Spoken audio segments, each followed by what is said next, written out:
আসসালামু আলাইকুম। প্রিয় দর্শক, এই মুহূর্তে আপনারা যে যেখান থেকে দেখছেন, আশা করি সবাই আলহামদুলিল্লাহ ভালো আছেন। আপনাদের দোয়ায় আল্লাহর রহমতে আমি অনেক ভালো আছি। এই হুজুরের চিকিৎসা আপনারা হয়তো অনেকে নিছেন, হয়তো অনেকে দেখছেন, হয়তোবা অনেকে দেখেন নাই। কিন্তু আমিও ১ম এই চিকিৎসা দেখে বিশ্বাস করিনি। আল্লাহর অশেষ রহমতে আমি এই চিকিৎসা দেখে আল্লাহর প্রতি বিশ্বাস রেখে উনাদের কাছে যোগাযোগ করে ১ম একটা ফর্ম ফিল আপ পূরণ করছি। তো একটা ফিস নিছে ফর্ম ফিল আপের। তারপর ওনাদের সাথে যোগাযোগ করে WhatsApp এর মাধ্যমে কন্টাক্টে যোগাযোগ করে ওনাদের অফিসে আসছি। তো মিনিমাম আমি ১ মাস আগে একটা চিকিৎসা নিয়েছিলাম আমার এক আন্টির। আলহামদুলিল্লাহ উনি অনেক সুস্থ আছে। হ্যাঁ, আপনারা হয়তো অনেকে বিশ্বাস করেন না বিষয়টা। যে এগুলা কি আসলে কিনা? তো সেই ক্ষেত্রে আমার একটাই কথা যে আপনারা নিঃসন্দেহে আল্লাহর প্রতি বিশ্বাস রেখে তাদের কাছে চিকিৎসা নিতে পারেন।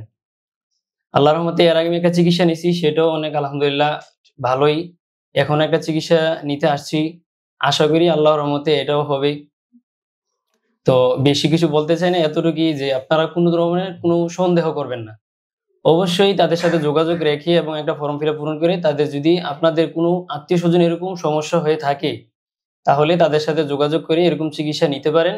নিঃসন্দেহে আর সবসময় বিশ্বাস রাখবেন আল্লাহর উপর। তারা আপনাদেরকে একদম সুস্থ করে দিবে তেমন না বিষয়টা। বিষয়টা হচ্ছে তারা চিকিৎসা করে দিবে। তারপরে আপনি যে যদি আল্লাহর প্রতি বিশ্বাস রাখেন, আল্লাহর প্রতি আস্থা রাখেন, তাহলে অবশ্যই আপনারা এই এই যে চিকিৎসা করবেন তার মাধ্যমে আপনি কি ফলাফল পাবেন। আর আপনি যদি বলেন যে না তার কাছে চিকিৎসা করতে যাচ্ছি ডাক্তারের মতো যে তারাই ভালো করে দিবে, এটা ভিন্ন হিসাব। আর এটা সম্পূর্ণ কোনো তাবিজ নাই, কোনো কুফরি নাই, কোনো কিছু নাই। সবকিছুতেই তারা সবসময় আল্লাহর পবিত্র কালাম দিয়েই তারা চিকিৎসা করতেছে। আল্লাহর কালামের দ্বারা তারা চিকিৎসা করে। নিঃসন্দেহে আপনারা এই চিকিৎসা করতে পারেন। কোনো সন্দেহ নেই।